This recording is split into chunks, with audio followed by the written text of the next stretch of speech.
Gipabot ni Governor Bambi Mano pinaagi sa Provincial Information Office kon PIO ang iyang dakong suporta sa Cagayan de Oro Press Club Incorporated kon COPC.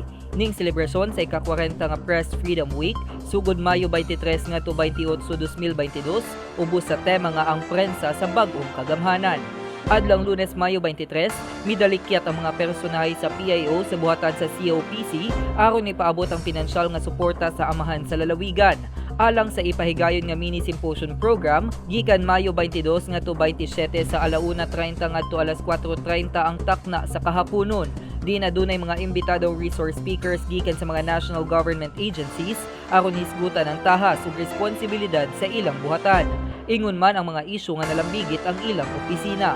Matod sa presidente sa COPC nga si Mr. Frank Mendez nga mapasalamaton siya sa kanunay nga gipakitang suporta ni Governor Bambi kanila. Dili lang karon napansukad pa kaniadto sa ilang mga kalihukan. Hilabi na sa selebrasyon sa Press Freedom Week.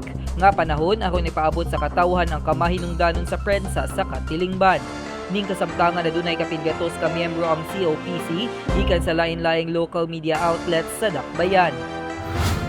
Wala gisapayan sa amahan sa lalawigan ang mga pagsaway ug pagbatiko sa pipila ngadto kaniya.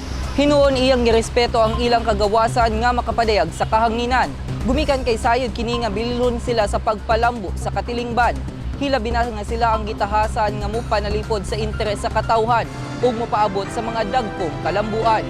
Kauban si Mark Anthony pareha sa kamera, ako si Lambo Ray Mark Simania alang sa Miss or Balita.